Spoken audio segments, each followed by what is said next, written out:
Once the chimera fell, Damien naturally devoured it before he went to the altar. Through its memories, he learned a bit more about the mysterious man and the ruins this altar led to. But since the chimera remained outside the ruins its entire life, the information it had wasn't much. What a single-minded beast. The chimera had no real reason to remain a protector of the altar. The duty was assigned to it at birth, and it followed it mindlessly without a single question. It was a bit of a pathetic existence, but that was that. I should focus on what needs to be done. The only real useful thing in the chimera's absorbed existence was the method to enter the ruin properly. The ruin is supposedly a relic from an ancient society. It's meant to have some sort of religious background belonging to a god from the past, and the person who clears it is meant to inherit his legacy. Of course, the ruin was now being used for something more nefarious, and that legacy was probably long rotted to the point where even the mysterious man who made this ruin his home didn't recognize its existence. Anyway, if I just... He approached the altar and stepped on a few weighted pressure plates. The ground rumbled, and the ruin changed to its second form. Here, Damien used his mana to trace a specific pattern in the shape of a sword wrapped in lightning. The pattern pushed deep into the ground and shone bright enough to light up the entire altar. Spatial fluctuations filled the air, and the ground opened up to reveal a staircase. Interesting. The mechanism did transport one to a new space, but it was a gradual transportation that happened while one took the stairs. Even the stairway is a test. Damien glanced around as he walked, the all-seeing eyes showing him through reality. His body and soul were being scanned by various mechanisms. They were trying to determine his potential, his alignment, and many other things, but because of Damien's unique existence, it wasn't able to do much at all. I'll probably be deemed unworthy of the legacy, but as long as I'm not spit out, it's fine. The winding staircase was long. It extended more and more the farther Damien walked, as if it refused to let him into the ruin. But he was already prepared for this. You expect to scare away a spatial practitioner with spatial tricks?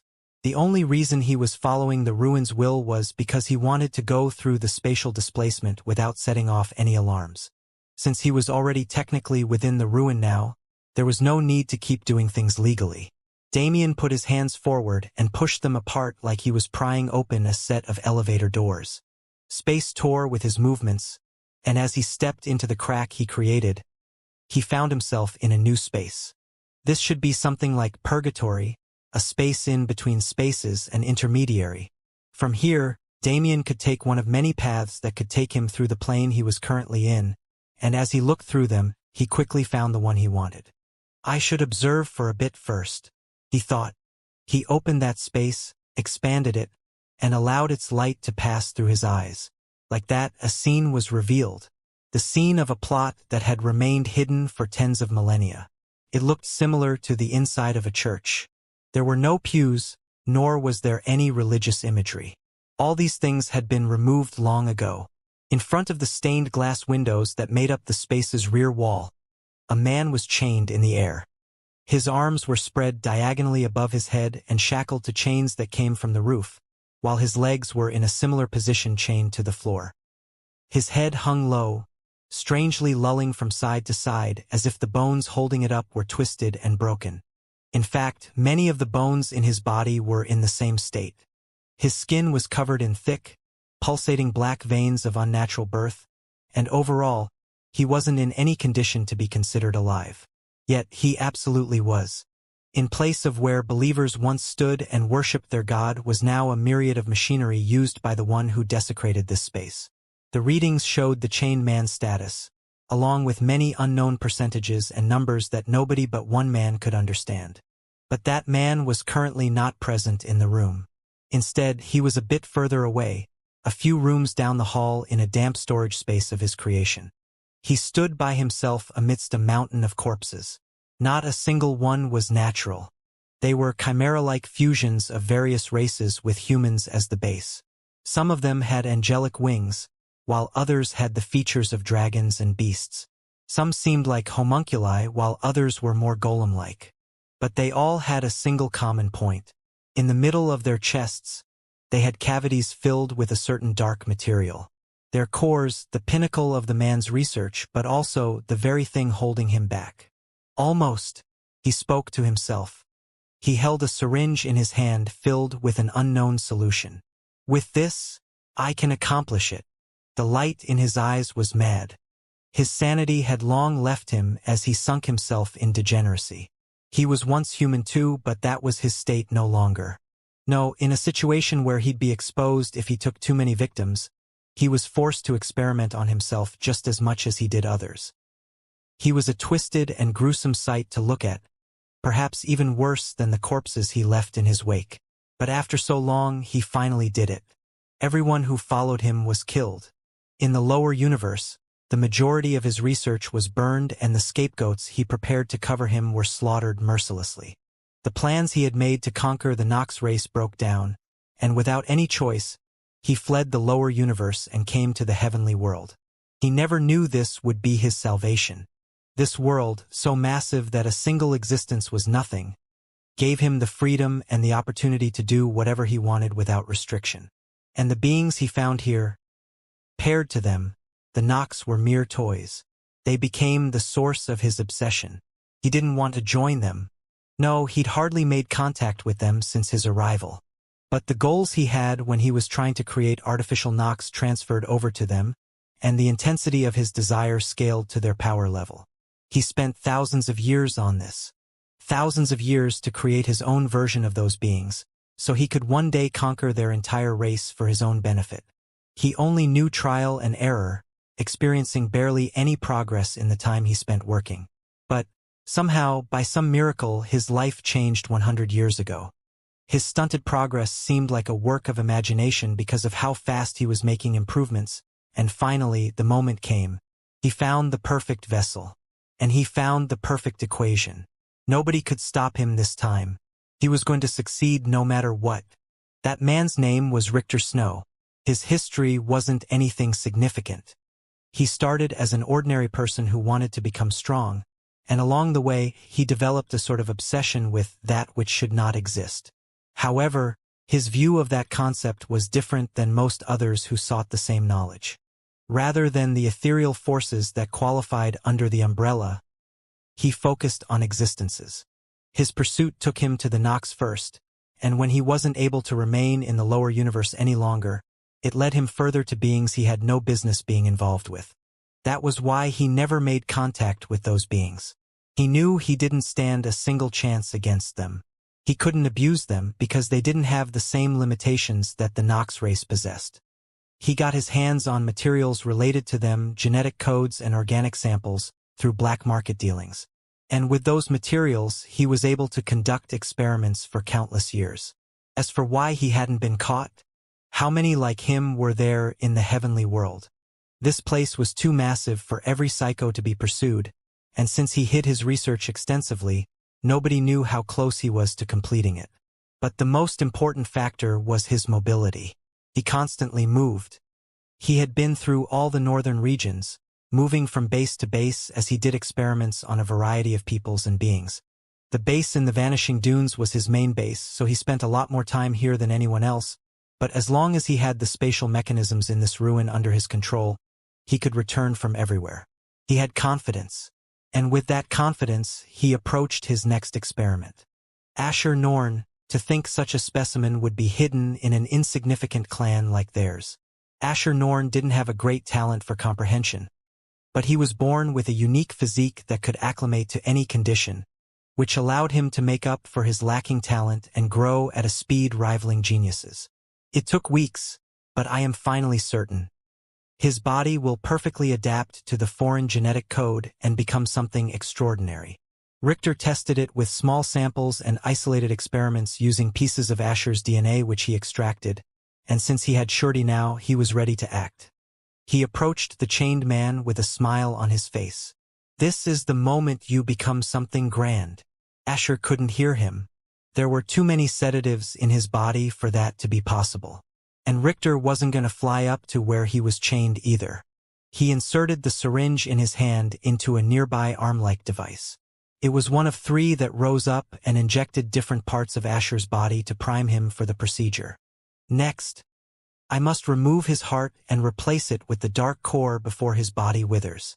It was a precise process that had failed every time he'd tried thus far. But it was different now.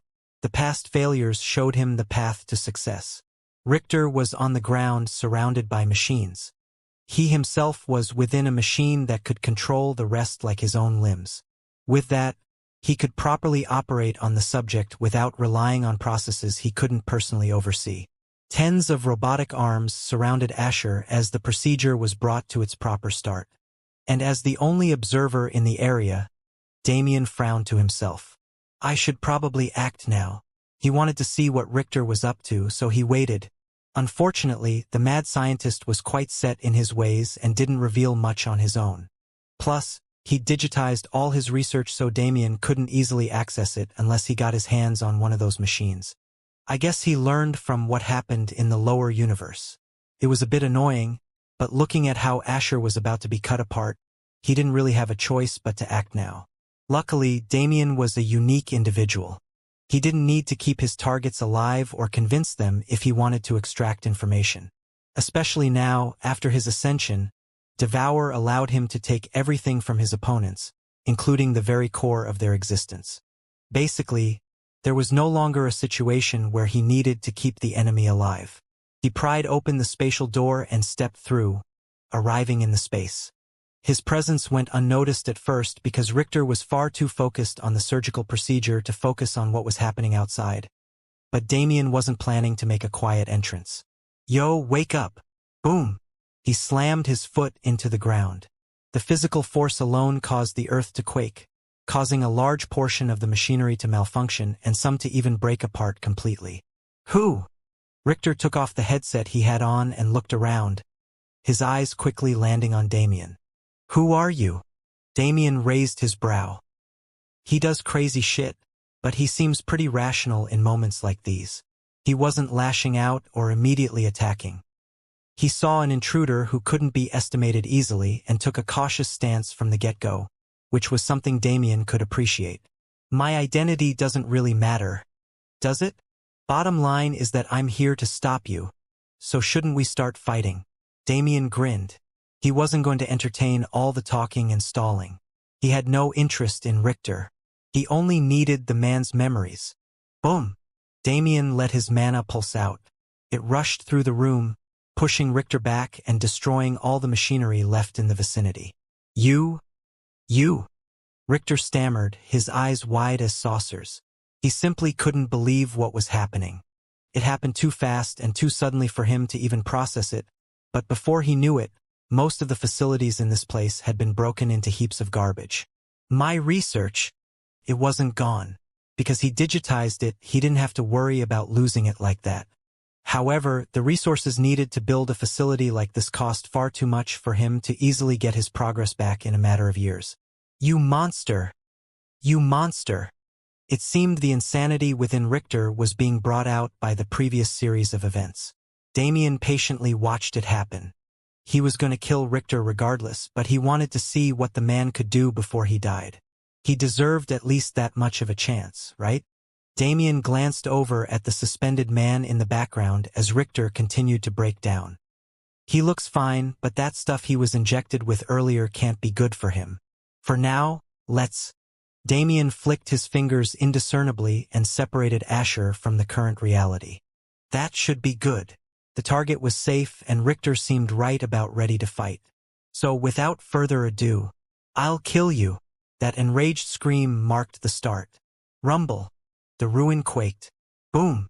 The doors leading to the space shattered, and countless shadows appeared from beyond. Damien grinned. Good then, let's fight. Richter was never a fighter. He was a researcher. He didn't put his time into personal strength, but that didn't mean he was weak. When the doors to the space opened up, hordes of chimeras, both humanoid and not, poured into the room. There were at least hundreds of them. Most of them were weaker lower existences, but there were several tens of demigod-level chimeras among them as well. You've been putting in work, Damien complimented as he panned his gaze over them. Work that you ruined in one sweep. Richter was evidently angry, but he didn't raise his voice again. Since you've come, Then don't even think about leaving. He had his chimera horde, which gave him confidence in winning.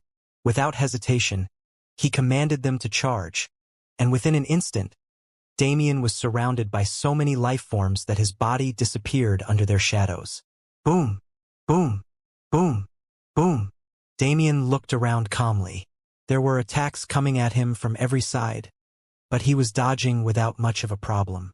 Bang! A massive hybrid chimera with a bare body swept its claw at him and struck him in the side, throwing him away. He stabilized himself and quickly twisted his body to avoid the mantis chimera that swung at him from behind. I see. Their physical strength is pretty impressive, but do they not have affinities? He didn't immediately attack because he was testing them, but after a few seconds of aggravating them further and further, he figured that they were already using everything they had. I mean, yeah, if it was a normal demigod, their number alone would be enough to put pressure on them and maybe even kill them, but has he really been doing all his research for just this? Damien couldn't really see the value in chimeras like this, especially considering the risks and inhumane acts that were needed to create them. Whatever. It's not my business, anyway. He was here to save Asher Norn. He had to remember that this man's business was not his own. Their slight shared fate from the lower universe was just that. He had no reason to actually get involved with the man. I guess I'll just destroy them. He had fun fighting the chimera outside, but this fight wasn't the same. He was already bored even though it hadn't started yet. Plus, he really had no need to entertain all this. Boom! Boom! Boom! Boom! He shot beams of destruction at the demigod chimeras one by one. Each beam was powerful on its own, but when they struck each other, they combined and exponentially increased their power. By the time the spiderweb of destruction beams finally coagulated into its true singular form, it was a beam strong enough to eradicate the demigod chimeras with a single strike. Whoosh! The beam was like a snake. It zigzagged and twisted through the air, striking each demigod chimera multiple times before moving on to the next and giving them the same treatment. Their number was large, but their strength wasn't so much. After all, chimeras were already soulless beings. Without affinities, they were weak, and because of their inherent disadvantages, they were weak. They fell one by one without a chance to fight back. It was an unbelievable sight. Damien was controlling everything, so he could have ease and boredom in his heart as he fought. However, for Richter, who was watching from the outside, it was insane. The roars and cries of chimeras filled the air with so much sound that the air itself vibrated. The ground rumbled and quaked as they moved, their steps strong enough to collapse the ruin through physical strength alone. They were tightly packed, but they were moving in an orderly fashion. The hundreds of chimeras worked together in perfect formation to surround and eliminate their enemy. Unlike how Damien described them, the chimeras really were terrifying. But what was even more terrifying was the reddish-black beam that cut through them like they were nothing. It was like a hummingbird buzzing from target to target. It didn't show any mercy. It couldn't be impeded by anything, and the longer it existed, the more the chimera horde was broken into something not worth mentioning. I must run. Richter accepted defeat far faster than any other opponent Damien had met. After all, he wasn't a fighter. The second he saw the chimeras falling so easily, he let go of any pride or anger he might have had and began plotting a route of escape. He took everything he could take with him and ran out of the room, ignoring even Asher Norn, who he considered the best vessel for his research in the world. He ran through the corridors of the ruin that he'd memorized after spending so many years here, and within the minute, he arrived at a secluded room that was locked behind a myriad of protections. A key was all it took to remove them all, and as he entered, Richter rushed to a nearby mechanism. His fingers flew as he inputted command after command, and finally the device was ready. Boom! A teleportation gate opened. Richter didn't even wait to see what was happening behind him. He ran at full speed and practically leapt to get through it. But what was he expecting? It was the consequence of not knowing who he was up against. Instead of finding himself in another location, he found himself falling face down on the floor where the gate once stood. You trying to run? A voice came from behind. He shakily turned his head. There stood Damien, covered in bright red blood, smiling with his eyes closed with an extremely menacing expression on his face. Unfortunately for you, space happens to be my specialty. Damien's steps resounded through the room, especially loudly due to the circumstances. He approached Richter and opened his eyes, looking down at the man on the floor. Wait, Richter exclaimed. I can give you anything. All my wealth, all my research, anything you need to know, I will give it to you. Please spare my life. Oh, Damien hummed in interest. But I don't think you could give me anything I can't get on my own? Richter's body was shaking. He'd been in this situation dozens of times before. He'd been cornered by tens of powerful beings who wanted things from him. But he always managed to survive. Whatever they wanted, he gave to them. Whenever they tried to kill him, he escaped. Whether it was through the spatial gate or other means, he always managed to get away, after which he could always hide somewhere until the heat was off his back. But something told him it wouldn't be the same this time. Anything I can give. He reached into his coat pocket as he spoke and pulled out a pen-shaped device. Work. He clicked it. If it worked as intended, the space would have been filled with light that blinded the enemy so he could run and activate one of the many spatial devices he kept in storage for this very situation. However, I told you that's not going to work. Against a man who controlled existence, puny tricks were truly nothing. Richter tried to beg again, but Damien already lost interest. He really didn't expect anything from this man anymore. Whatever you want to say, I'll hear from your memories. So, kindly die so I can eat them. With those words as the last Richter would ever hear, Damien stepped on the man's throat, crushing it into pieces. Richter died. His body and soul were consumed by a deep blackness beyond all else. And Damien brushed his hands off as he returned to the main space. Now that that's over, let's get back to the fun stuff. Damien didn't waste time freeing Asher. The chains that hoisted him in the air were thick and made of a metal that wouldn't break easily even if a demigod thrashed around in pain. But since Damien had all of Richter's memories, he didn't have to forcefully break them. He undid the shackles using the correct method, which was far easier than messing with the chains, and after bringing the Norn child to the ground, he inserted his mana into the man's body to check for any abnormalities. It doesn't look like any permanent damage was done yet. There's a lot of internal bleeding and injury, and whatever that liquid was definitely had some effect, but I shouldn't have to worry about it. Heal first things first. Damien took the necessary steps to get rid of the physical injuries. Once Asher's bones and tendons were reconnected, once his organs were returned to their rightful places, and once the traces of past surgical procedures completely vanished, Damien sunk his senses into Asher's soul to check there as well. It really is an interesting physique. It emulates one aspect of the void physique but takes that aspect to its maximum potential. A body that can adapt to anything is also practically ready to inherit the void. The only thing it's missing is a connection. Damien almost wanted to fill Asher's soul with void energy to see what would happen, but naturally, he refrained. Such experiments weren't his style. Putting all that aside, at least from what I can tell, the serum itself didn't have any negative effects. Rather, it's a net positive since the following experiments were never done. The serum was meant to prepare Asher's body to receive everything Richter wanted to give him. The primer's basic effect was to enhance Asher's inherent qualities, since the things he was going to be fused with were far too great for even his physique to digest without help. If it went unchecked now that Richter was dead, the solution would have dispersed into Asher's bloodstream and damaged his physique. However, since Damien was here, that didn't have to happen. Rather, the solution could be used to provide a permanent enhancement to the man's qualities.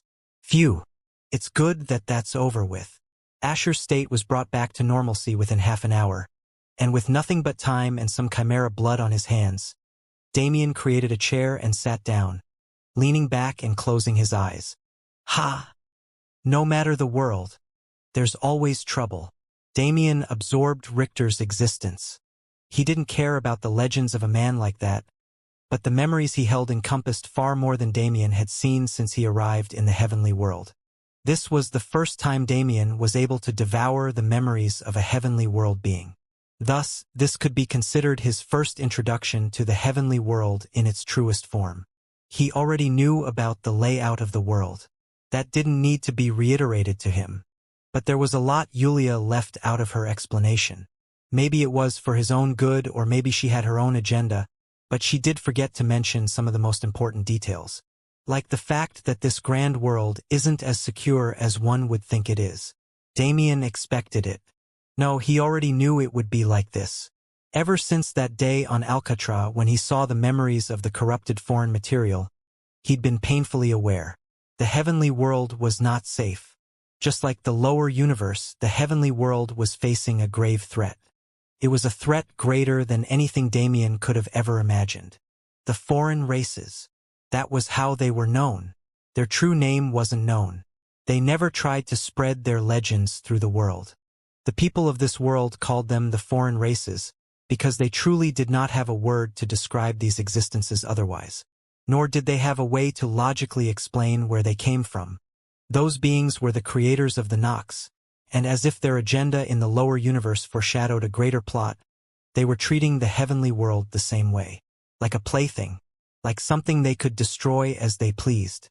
Richter has more knowledge on them than the average person, which is better for me, since I don't have to wonder and speculate about their existence. The foreign races shared a lot of similarities with the Nox, but they differentiated themselves plenty as well. Mainly, they don't have the flaws of the Nox. Things like limited intelligence or insatiable desire didn't exist in the hearts of these beings. In the first place, those were flaws they created the Nox with for the purpose of controlling them. The foreign races were all intelligent, and their power was greater than or equal to that of the heavenly world. And they'd been at war with this world for millions of years already.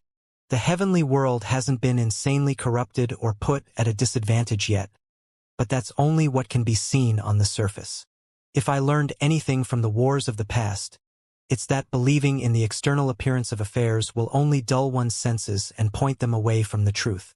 The problem was that, while Richter did plenty of research on the foreign races, he was never actually involved in the war. He only knew about their races themselves, not the details behind their invasion. It's useful information, sure, but I don't have anywhere to use it right now. Damien's eyes hardened. The current game plan was formed under the assumption that things would be calm for a long time, but I can't rely on that anymore. Damien needed to change his goals. He couldn't slowly explore this place and go to Void Palace as he pleased. I need to reach Void Palace as soon as possible and find the people who I need to meet. I need to gain a footing in this world fast, because I can't let this situation deteriorate like it did in the lower universe. Back then, it ended in total destruction. Damien might have saved a large portion of the universe by sending it into the sanctuary, but compared to what was lost, he saved less than 1%. The heavenly world was still largely intact, enough for the threat of the foreign races to still not be catastrophic. They were his lifelong enemy, and the lifelong enemy of countless subordinates who entrusted their lives to him. He naturally wanted to crush them before they could cause so much harm that more tragic cases like those he'd seen in the past became common. Hugh, let's organize first.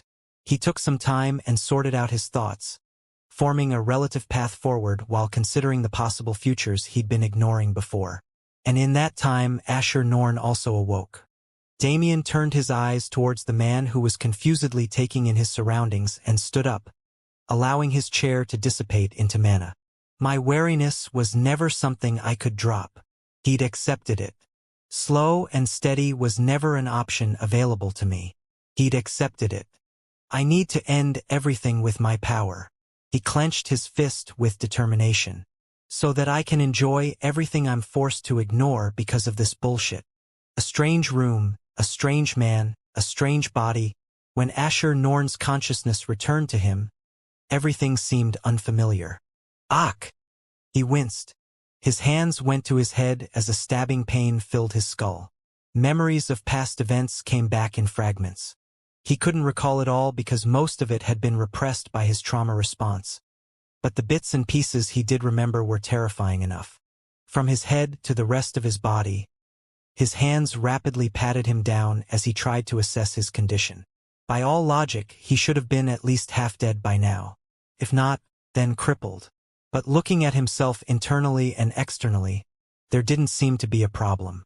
Then, when considering everything else, "You saved me," he uttered, still overcoming his confusion. "I did," Damien responded. "Ah!" Asher exclaimed without knowing what to say. If this man was here, the one who tortured him was likely already dead. And if that man was dead, then he was in a position to regain his freedom. "My savior, how can I thank you?" He didn't think of anything else. Kindness had to be repaid tenfold. If not because one wished to be just, then because not doing so could very well attract ire from the very one whom one called one's savior. Rather than that ire turning into a grudge with unknown consequences, wasn't it better to put everything down first and express gratitude? Damien smiled slightly. His thoughts were barely ordered after he found himself confronted with a new enemy that needed to be eradicated. But the demeanor of the man named Asher Norn was refreshing enough to take his mind off of it. After all, Damien could see into his soul. This man was weaker than him, so whether it be thoughts or subconscious beliefs that even the man himself didn't know, they were all clear to him. "You don't need to be so tense. I'm here because I accepted a commission from your family, so the repayment is already in order." "I see." Asher nodded his head in understanding. "Then, can you explain the current situation?" His relative calmness was impressive, and since Damien had nothing better to do, he slowly told Asher about what had happened to him. "There was such a plot," Asher exclaimed after hearing the story. "I apologize, but this is something I must report to the family head immediately. If it isn't included in your pay, I am willing to add additional compensation if you can escort me home." "I'll hold you to your word, then." Whether extra compensation was needed or not, Damien wasn't one to refuse. "But before we go, I feel bad for the ancient god who originally made this ruin, but it has to be done." Damien lit a flame of purgatory in his hands and threw it nonchalantly to the side. That flame would eventually devour everything in its path and consume the ruin whole, leaving no traces of Richter's research for others to find later. As for his other hideouts, Damien would slowly destroy them one by one for that purpose. Such experiments didn't need to be continued. But that was a story for another time. "Shall we go now?" Damien smiled and turned away from Asher. The man was more than capable of walking on his own now, and Damien already clothed him before he woke up. "Absolutely," Asher nodded. "But how?" "Ah, that's the easiest part." Maybe his teleportation was restricted, but warp was a broken skill. It ignored such things as restrictions. As long as Damien knew where he was going and had the mana to take himself there, he could move anywhere. At his current level, that included travel between planes.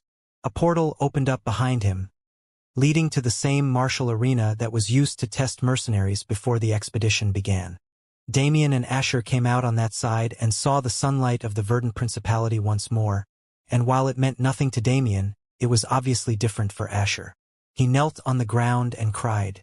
He tried to hide it, but the tears wouldn't stop flowing from his eyes. His mind refused to remember his suffering, but his body recalled it clearly. The fact that he'd escaped that hell only set in now, and naturally, that realization was accompanied by a rush of emotions. "This is going to take a bit." Damien stood by without a word and waited for Asher to get himself together. Several minutes and a short apology later, the two were on their way to the Norn family estate. It was a decently large area that encompassed several dozen acres of land, but compared to the grandiosity of structures Damien had seen in the lower universe, it wasn't anything much. Well, this is also one of the lowest levels of influence present here. There are 10,000 like it in this cardinal region, and if you include the rest, the number is uncountable. Damien followed Asher to the gates, and once his identity was confirmed, the two were able to enter the estate without much trouble. They passed by anything and everything until they arrived at the main house, and waiting in front of it was a refined man with hair as white as snow. "Asher?" he said incredulously. "It's me, father," Asher responded in the same tone. The two had a touching reunion that Damien had no business being a part of, and when it was over, the questions finally started. "Why are you here? The expedition party hasn't even entered the Vanishing Dunes yet." The man who was evidently the family head of the Norn family asked. I was saved by this man. It is also due to his power that we were able to return with such haste. Asher responded, giving Damien the credit he deserved. The Norn family head turned his gaze to Damien for the first time and scanned him up and down. First and foremost, I'd like to sincerely thank you for saving my son. However, I hope you can understand my doubts. Damien sighed to himself. Naturally, so just ask away. I'll answer what I can. Then, please excuse my rudeness. It started with a simple, "How did you know my son was missing?" Damien gave his background as a hired mercenary, and the follow-up question was naturally "Why are you here before the expedition party?" The questioning came to an abrupt halt here, because Damien's answer wasn't something the Norn family head could easily fathom. They were too slow, so I ditched them. Damien said it as it was, and while the Norn family head definitely had more questions to ask, he had to refrain, because Asher's true circumstances were brought to light. The kidnapping, the torture, and everything else, all leading up to the conclusion that he would have been dead by the time the expedition party arrived if Damien hadn't moved ahead of them. Asher Norn was an upright person. He made sure Damien was given the treatment he deserved and told his story in such a way that glorified his achievements. In this way, Damien would be able to properly reap the rewards of completing the mission, which, in Asher's understanding, was the reason Damien did everything from the start. The trio entered the mansion as their conversation continued. The topic of rewards, small talk about worldly affairs, some prying into Damien's identity, and much more ensued, but Damien was only half paying attention. He let the events fly by. His original goal seemed meaningless now, because the slow and steady approach he was attempting to take had been crushed to bits. The connection with the Norn family had already been formed, and as a reward, he already requested a meeting with the Sapientia clan. Since they controlled the information network within the eastern region, they were a perfect match for the current Damien. But first, I need to find Yulia. That woman from the Veritas clan would be the biggest contributor to his current plans. So before anything else, he needed to meet with her. But did he know? Just as he was looking for her, she was looking for him. Their meeting was fated from the start, and it wouldn't be too long before it took place. The setting was somewhere secluded, a place where no witnesses could reach. There were meadows all around, and two people sat at a table with a bottle of spirit liquor between them. It took a lot of effort to find you. Should I say I'm impressed? The one who spoke was Yulia Veritas, a woman who both had fame and the ability to move without being recognized, a combination barely anybody could replicate. As for the one she was speaking to, it was a very familiar man. I don't know about all that. I think I should be the one impressed by the person who managed to find me despite all that. Damien finished his business with the Norn family without much difficulty, and since they were able to contact the expedition party, it seemed Isra and the rest managed to escape the labyrinth somehow. He didn't have to worry about them. He did want to deepen his friendship with the clan, but since his mentality changed, he didn't put too much emphasis on it for the moment. Instead, this meeting was more important. Who would have thought he didn't even have to look for it? By the time he was done with the Norn family, he already felt the presence following him. And when he led that presence to a secluded location to confront, he found that it was a friend rather than a foe. He sat down with Yulia without much of a fuss. She was too sure of his identity for him to convince her otherwise. The problem was how she found him. Whether it be his physical genetics, his aura, his mana, or even his soul, they had been altered to trick the general public. For someone to see through this, regardless of strength, meant they had means that were mysterious even to him. I want to ask about it, but I'm sure you won't tell me, right? Naturally. A woman's secrets aren't so easy to uncover. Damien rolled his eyes. What a cheeky answer. I didn't expect you to be a womanly individual. HM? Was that an insult? I guess you've gained some confidence after spending time here, haven't you? Something like that. Yulia entertained the conversation normally, but she wasn't lying when she said she spent a great deal of effort to find him. None of her sources or subordinates were able to find a trace of him, and only when she personally took action did she even find a clue. It was surprising. She was forced to use the strength she was hiding. Not just anyone could force her into a position like that. She wanted to meet Damien to forge a relationship with him that would draw him closer to the Veritas clan and confirm his identity. But what surprised her was his desire to see her as well. Did he realize something? She wanted to probe him and see what he was thinking, but Damien wasn't the type to talk in circles. Something she should have realized from their last meeting. I have to thank you for the information you gave me last time, but didn't you hide a little too much? Damien started, bringing up the main point without delay. What are you talking about? Yulia responded, still trying to see what he knew. The foreign races. Yulia's eyes widened just slightly. She expected him to talk about Void Palace or something along those lines. She never expected the first thing on Damien's mind to be a hidden enemy that had no connection to him. What about them? She asked. Tell me everything. Everything you know about them and everything about their invasion. I won't let it slide if you keep hiding things right now. Damien's gaze held a level of seriousness she didn't know he had in him. For some reason, I feel like my strength has become less significant. She was hiding more than Damien could ever imagine.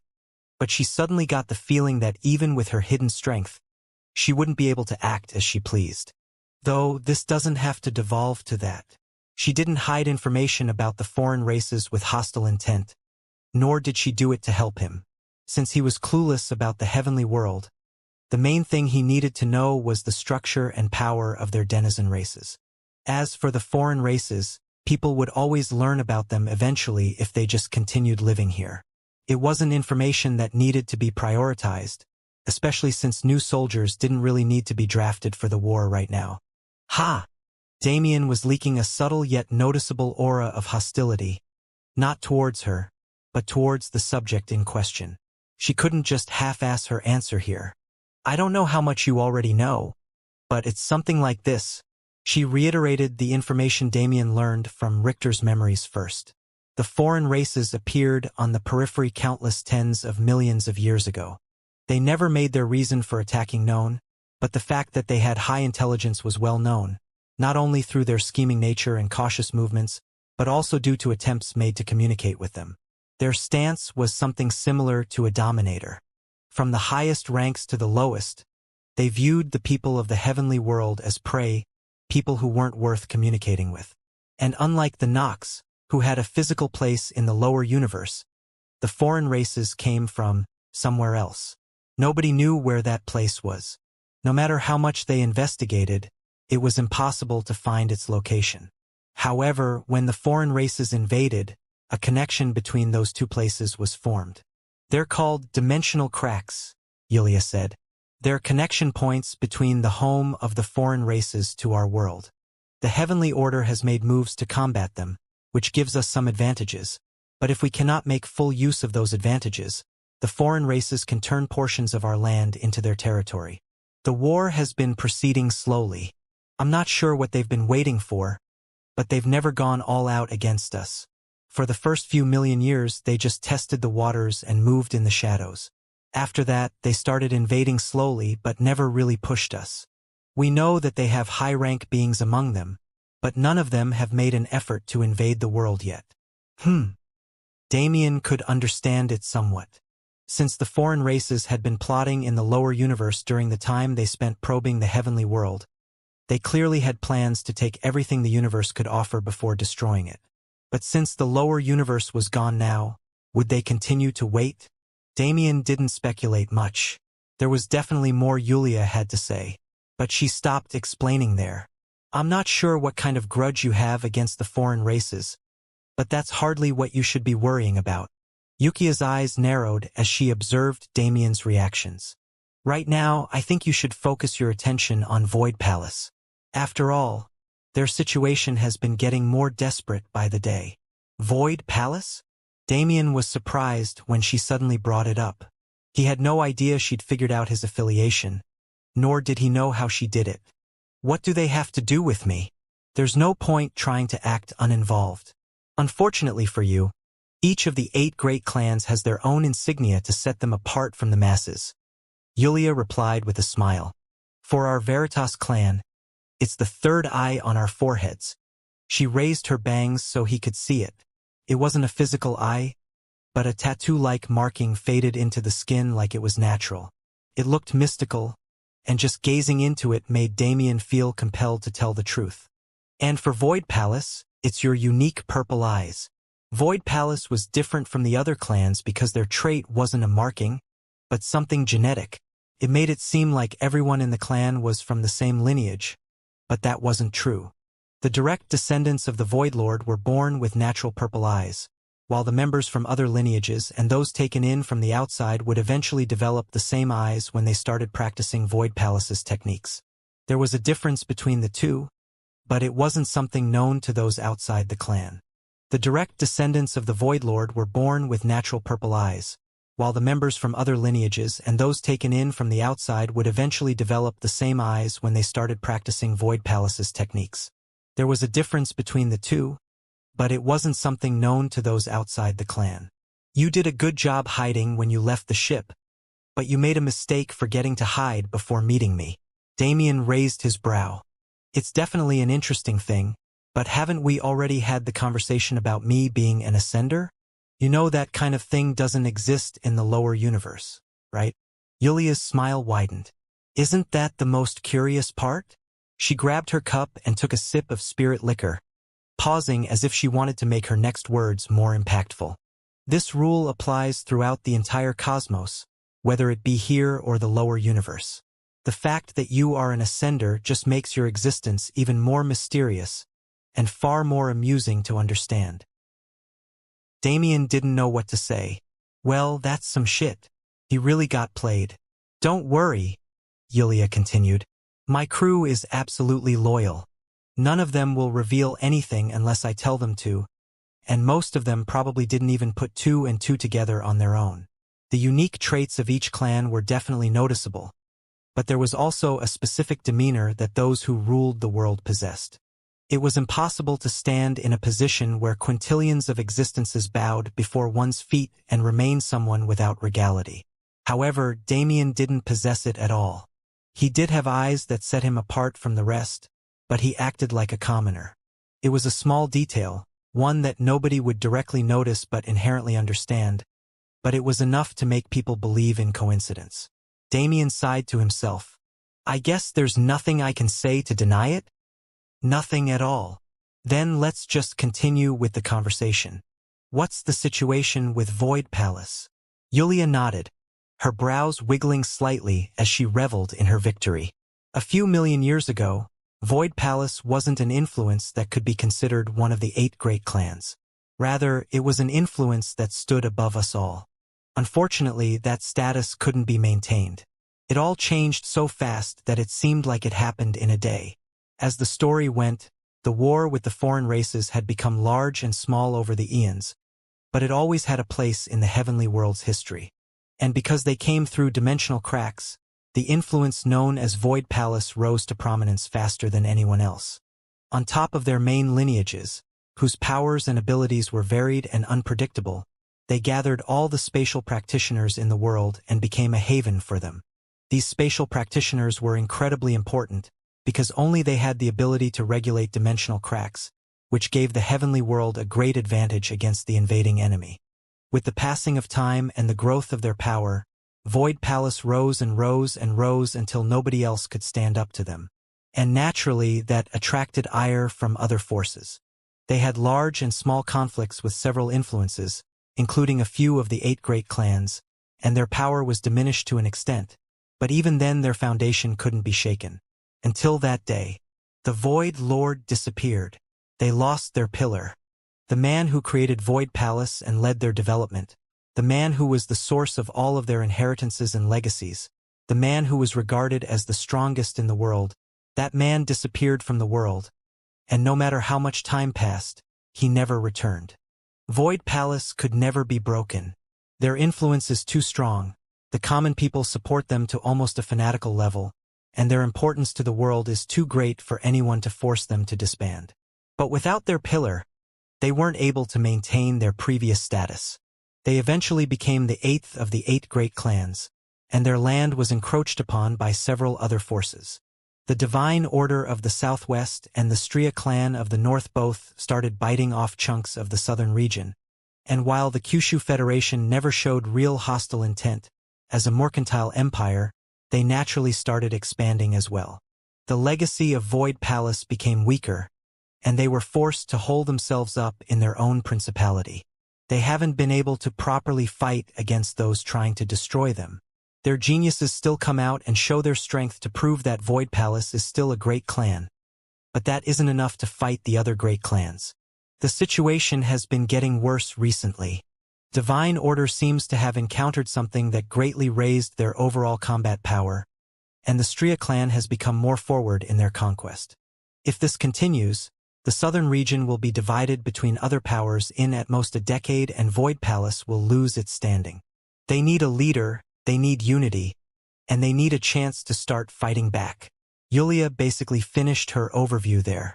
She outlined the enemies and allies of the clan among the 8 great clans, where the Veritas clan was called their greatest ally, but Damien didn't pay much attention to that part. He could hear it directly from the people at Void Palace when he got there. His mind had been elsewhere for a while now. The Void Lord, his father, Dante Void, has been missing for millions of years? Damien knew something was wrong. Dante had been in a situation where enemies and tragedy pursued him everywhere even when he was born. But Wuxia was saying it had gone on for millions of years? No, more importantly, he's still missing. He was still gone. The man who had been speaking to him as if nothing was wrong ever since the first time he met his projection was missing at a time when his clan was being attacked from all sides. He might be an absentee father, but the Dante Void I know would never leave this situation alone if he knew what was going on. There was something deeper here.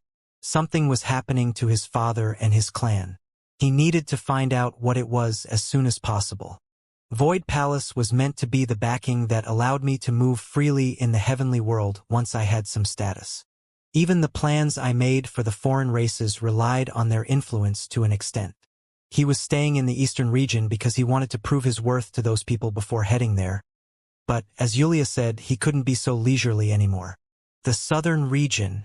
He had to go there. But not yet. Wuxia said the Veritas clan is our greatest ally, but they seem relatively uninvolved in the happenings of the southern region. His plans didn't necessarily change overall, but the intent had to be revised. Rather than recognition, I now need backing. He needed to pull the Veritas clan into the struggle, so Void Palace could gain the footing to return to its proper place. And to do that, his eyes hardened. I need to work. His gaze turned to Wuxia once more. He took a deep breath and calmed himself before opening his mouth to speak. Let's make a deal. Wuxia's eyes sparkled in interest. This brat. She smiled to herself. Her thoughts didn't need to be spoken. She was the only one who needed to know them, but she was looking forward to it. The moment Damien Void returned to his palace, that is, the deal was simple. Damien Void would be an exclusive mercenary for Wuxia Veritas for 5 years and follow her command. In return, she would guarantee the Veritas clan's support in Void Palace's endeavors. It was an odd deal on paper.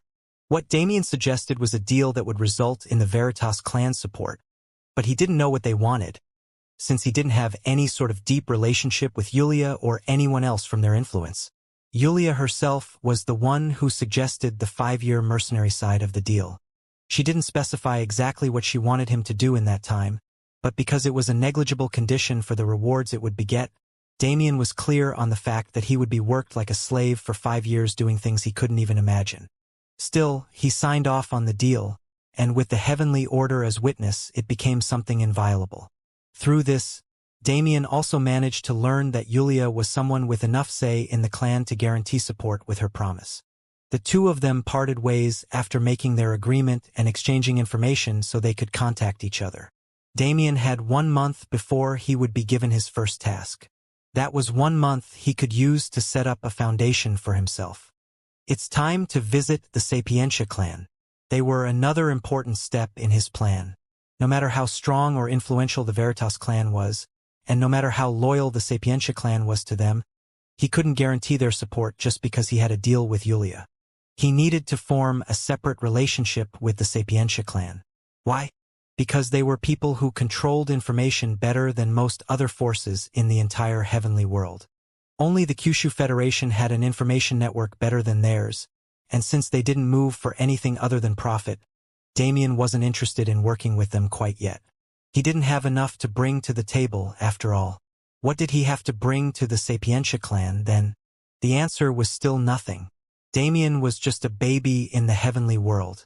Unlike the lower universe where he had plenty of time to become something before he got involved in the larger scheme of things, he immediately jumped into muddy waters the second he arrived here. When facing influences large enough to control billions, trillions, or even more existences with a single word, he couldn't just say, "I'm strong, so form a relationship with me," and get it over with. Not yet, at least. But at least he had a point of connection with the Xianxia clan. He had a relationship with Julia Veritas. Even if that was something they formed outside the public eye, there was no way the Xianxia clan didn't know of it. Julia already raised his value, and the Norn family did the same. His power was mysterious enough to outstrip everyone on the expedition party that went to save Asher Norn, and he had the ability to travel faster than any single practitioner anywhere near his power level. These facts gave the Xianxia clan a reason to pay attention to him. So when he arrived on their doorstep for the meeting they'd arranged beforehand, they welcomed him with open arms. He was taken into a small Eastern-style abode and served tea as he waited for a representative to meet him. When they finally came, the conversation started easily. The goal was another deal. Damien wanted the Xianxia clan's information network for himself. He wanted access to what they knew, and he wanted the privilege of moving their forces to find out things he wanted to know, both within the eastern region and without. As for what they asked from him in return, information. The representative was a woman with strange cloud-like eyebrows and eyes that remained closed regardless of anything else. She was mysterious and dressed like an ancient scholar, but spoke in an approachable tone that was off-putting considering everything else about her. What she requested was information Damien had that the Xianxia clan didn't. It wasn't what he expected. The Xianxia clan is tied to the concept of wisdom. They don't just gather information but have an obsession with it, because they believe information is the foundation of wisdom. Even if said information is useless to them, they still want to possess it to deepen their foundation. It was this belief that allowed them to become what they are today. To gain knowledge from them, one had to give knowledge to them. It was a completely equivalent exchange. And if it was information they didn't know, Damien had plenty of it. After all, there was no way for a heavenly world clan to spread their influence into the lower universe.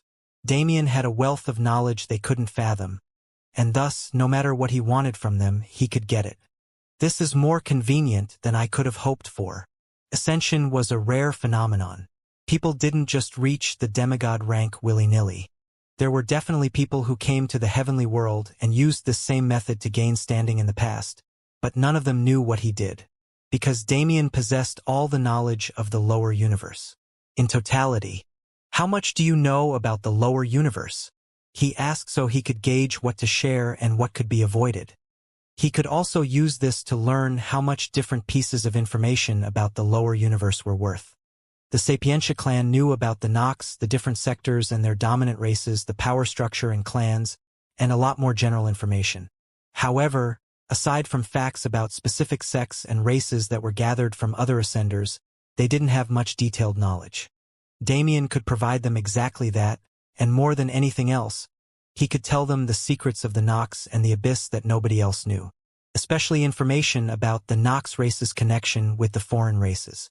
That's probably worth more than everything else combined since it actually has a place in the heavenly world. I could tell them now, but I should save that for later. There was a part of him that wanted to make it public knowledge for the sake of the greater good, but he couldn't be so kind right now. Cooperation was more important.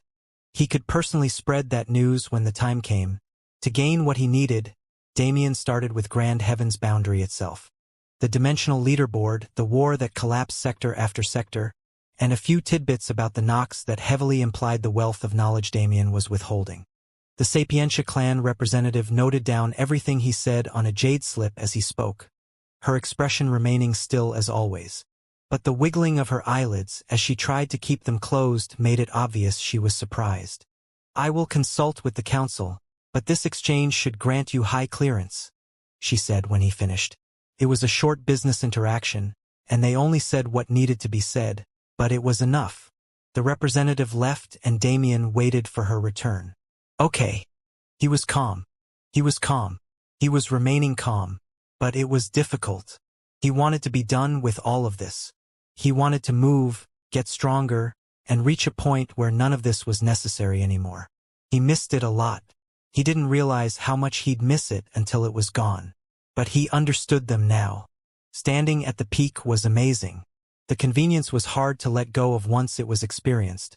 So even if it came at the cost of wasted talent and potential, he understood why those lower universe demigods refused ascension. However, he was already here. He had to go through this. Because only after going through these steps could he get back to that place where he wanted to stand. It's annoying. It was incredibly annoying. Still, he did it without fail. And as his cooperation with the Sapientia clan was eventually established, he left them with a task and went on his own way to train. 29 more days passed after that. And finally, Damien's communication device rang. The person who called?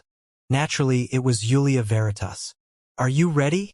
Those 3 simple words held a deep meaning. Was he ready for 5 years of slavery? But his answer was just as succinct. Yes. He had mentally prepared himself long ago, and he was waiting for this moment to come. Good. I've marked a location somewhere within your radius. Find it and reach it within 3 days. That's your first task. Damien smiled wryly. No more information than that? None at all. You need to be at least that good if you want to prove yourself. Damien rolled his eyes. Understood. I'm still being underestimated, huh? 3 days? That's laughable. Damien cut the call there. He didn't need to pry more. When she says somewhere in my radius, that could mean I'm either already there or it could be 1 billion kilometers away. And when she says she marked it, am I looking for a structure or something mana-based? Well, it doesn't matter either way. If she wanted him to find it on his own, it had to be something he'd recognize. He spread his awareness first. Hundreds of millions of kilometers were covered in an instant, and as he sifted through all the information coming into his head, he quickly learned that whatever he wanted to find wasn't there. However, there were clues. She's toying with me, he thought with a smile. There were markers everywhere, some large and some small. They all stood out in his perception, and it was clear she wanted him to go to each and every one to see if that was the designated location. However, he had no need to do so. Should I work a bit harder? He knelt down and put his hand on the ground, activating an ability he developed in the ancient battlefield. Absolute perception. Back then, he only had partial existence law. Even with that, he was able to search the entirety of the ancient battlefield and find traces of someone as elusive as the ancient sovereign. So what about now? That incomplete law had now become an authority. It wasn't complete, but it was far greater than anything he could have imagined at that time. When he entered the state of absolute perception, he was no longer just becoming one with the earth, but with the mana as well. His spiritual body became one with the entire atmosphere, and his perception became that of the heavenly order. Puff! Damn! His mind was instantly overloaded with information. Blood puffed out of his nose like a cloud of mist, and leaked down his ears and eyes. There was too much. Whether it be what was happening below the surface in various bestial societies, or what was happening in the skies where a few select races made their homes, he saw it all. It was just too much. The heavenly world was massive. It had been mentioned to death already, but it seemed like Damien saw the true extent of that grandiosity every time he did something new. He saw far more than he ever wanted to, because he forgot to limit the range of his perception. From hundreds of millions, he instantly jumped to hundreds of billions of kilometers. He practically had half the eastern region in his grasp. There's a lot of interesting stuff going on, but that's not my problem right now. I have to limit my search radius. He wasn't nearly equipped to deal with this level of perception yet, nor did he need it at the current moment. I should definitely get used to it, though. If I can see this much unregulated, I should be able to get a lot more out of the Sapientia clan than I originally thought. Nevertheless, he enclosed his awareness in a 10 billion kilometer radius. That was the greatest his mind could handle. Now, if I filter for just traces of Yulia's existence, Everywhere she'd left traces were revealed to him. He sifted through them one at a time. He could directly see what was there instead of receiving it as information, so it was easy for him to find what was a facade and what was true. In the end, there were 3 locations that caught his attention.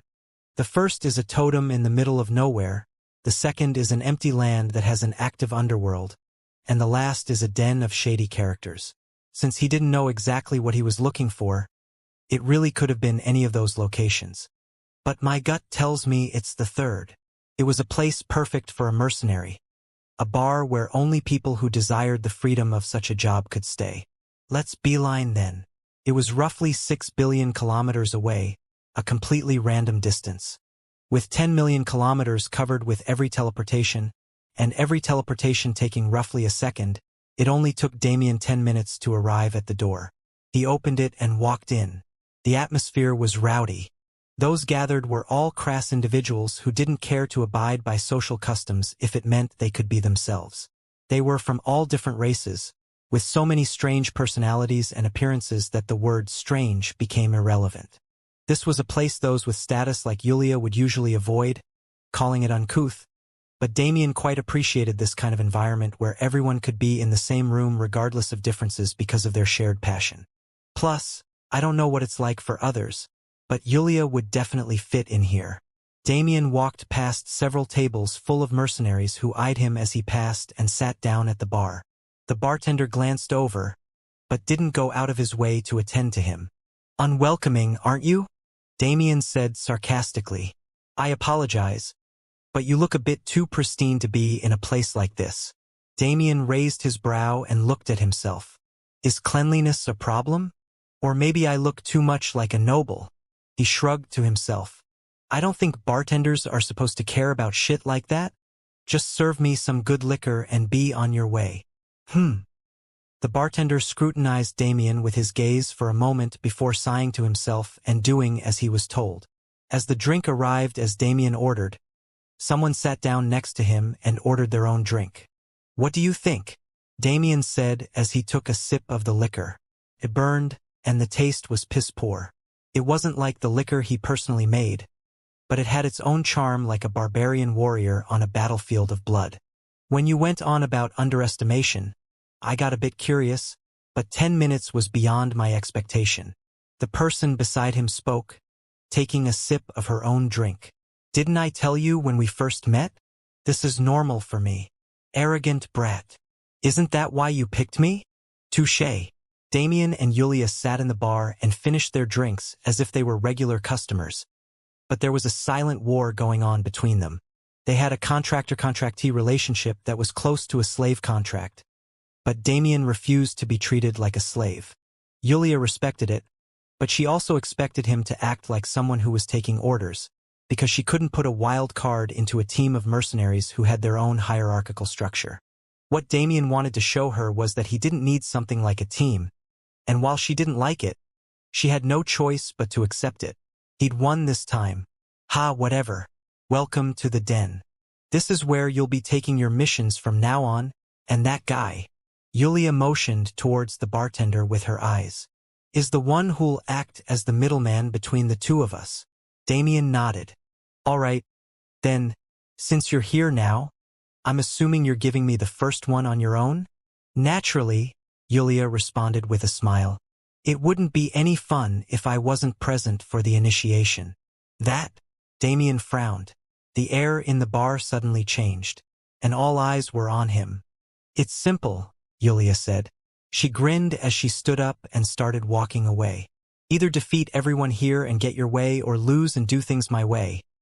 She opened the door to the bar and gave him one last look, her eyes slyer than ever. Well then, good luck. Bang. The door closed, and murderous intent ran wild throughout the bar. Good, Damien said with a grin. You guys might not know this, but letting off steam like this is one of my favorite pastimes. He stretched slightly and turned to face the crowd, raising his own aura to match theirs. They wanted to fight, then he would give them a fight they'd never forget. It was becoming his signature phrase at this point, so he felt the need to say it. Come at me, bitches. Well, that's that. Damien brushed his hands off and walked over to the bar. The last one was a little bit disappointing. How about trying one of mine this time? He pulled out his own spirit liquor and poured himself a glass, glancing at the bartender, who sighed and raised his own glass as well. As the two enjoyed their drinks, they completely ignored the scene behind them, a bar full of broken bodies. Nobody was dead, but there wasn't a single one who didn't have at least 5 broken bones. The worst ones were covered in bruises and leaking blood from various places. They'd be unconscious for at least a few days. The rest, well, while they were doing better than that, they were still groaning and clutching their wounds in far too much pain to pay attention to anything else. It was an easy fight, to say the least. The fight itself didn't even need to be mentioned because of how easy it was. And naturally, it was fast too. Wuxia re-entered the bar with the same surprised look on her face that she always had since she met Damien. Do you have a habit of finishing fast or something? Only when I need to. You can be assured that I don't have the same problem in other situations. Gross. I agree. That was my bad. Damien smiled wryly. He may or may not have forgotten Wuxia was a woman for a second, but saying that would probably actually get him killed. Plus, it was too easy. She's not stupid. So she definitely knew I would say something. Damien shook his head and ignored it, moving on. I've been tested quite a lot since I got here and I'm getting a little tired of it. We're done with all the useless stuff, right? Wuxia rolled her eyes. She wasn't a fan of his arrogance, but she couldn't deny that it was warranted. Yeah, I won't bother doubting you anymore. Your first task will be simple, but it'll get harder with time, so be prepared. Naturally. Nodding slightly, Wuxia stopped delaying. She explained the task both simply and complexly at once. The task itself was the simple part. Wuxia didn't test Damien without reason. She needed to gauge his capabilities so she could use him to the best they offered. Through these tests, she learned that Damien was an all-rounder. He had movement speed beyond movement speed, surveying and intelligence abilities that rivaled the greatest among his power level, and combat power that could do more than just protect himself. He was pretty much a cheat character. The struggles he went through in the lower universe didn't allow him to have any weaknesses. The ones he did have were properly smoothed out with time, and now that he'd reached a level like this, the only growth he really needed to undergo was in his abilities themselves. Nevertheless, since Damien could be used in any kind of mission, Wuxia really didn't have anything left to worry about. She already planned how these 5 years would go. The first task is a simple information-gathering mission, she said. He was a one-man army. The tasks she usually needed to use multiple teams for could be done in quick succession by him. Go to the Unix Principality and investigate the ruling powers there. There's been news of a brewing rebellion and rumors about demonic forces infiltrating the ranks of the larger clans. Verify what needs to be verified and disprove the rest before coming back. You have 1 month. This part didn't need much explanation. It was fairly simple and straightforward. The complex part came after. It was a rundown of the Western region's affairs. Everything Damien needed to know, not just about the principality he was headed to, but about its neighboring powers and the large and small conflicts taking place across the Cardinal region, was explained to him piece by piece until he had a clear understanding of the Eastern region in its entirety. All right, seems easy enough. Do I just report back here when I'm done? He asked. Pass any information you have to Sebastian. You can trust that it'll get delivered to me no matter where I am. Damien glanced at the bartender, whose name was apparently Sebastian, curiously. I wonder what kind of person he is for her to guarantee something like that. But just as soon as he gained that curiosity, he shrugged and dropped it. It's not my problem. He had long since reached a point where he stopped caring about things he didn't need to care about. I'll look forward to your work, Wuxia said, standing up to leave. Yeah, look forward to it, Damien replied confidently, bidding her farewell. Without another word, he vanished from the bar. He already knew where he needed to go. Yulia's first token he got on the starship was incredibly detailed about the layout of the Eastern region, after all. The only ones left in the den were Wuxia and Sebastian, along with the mercenaries who were just now coming to their senses after the beating they received earlier. What do you think of him? Wuxia asked. He's dangerous, Sebastian answered immediately. Dangerous, huh? Yulia smiled. Maybe Damien didn't know it, but she was the one who hired Sebastian. She knew his capabilities better than anyone else. For him to call someone dangerous, would you win? Sebastian frowned. He looked down at the cup on the bar, still half filled with the spirit liquor Damien had poured for him. I don't know. He couldn't answer that question. Damien didn't take any effort to defeat a bar full of mercenaries, and none of those people lying on the ground unconscious right now were weak. Some of them had great reputations in the eastern region, some of them had names that resounded through multiple cardinal regions, while some were unknown but more powerful than the other two groups combined. They weren't characters who should have been left in pieces after 5 minutes.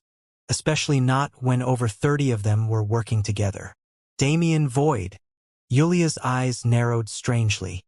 I guess a great change really is coming to our world. Yulia was confident in her intuition, and she was confident in Sebastian's experience. When both of those things aligned and agreed that one man who appeared out of nowhere was great enough to shake up the entire world, the question of helping him wasn't even important anymore. Getting involved in Void Palace's conflicts was something the Veritas clan was already planning to do. Helping Damien just meant getting involved more directly. And to do so in return for 5 years of servitude, Yulia wasn't really trying to gain anything. She wanted to form that positive relationship. Because while Damien didn't know it, his importance was already understood by those who'd interacted with him for a longer period of time. The only thing that remained was to decide if they were going to stand with him or against him. And the Veritas clan was not an evil influence. Rather, they were a people who held an absolute conformity to righteousness. Whether we'll stand behind them or stand beside them, Yulia's lips curled up. We will be on the right side of history,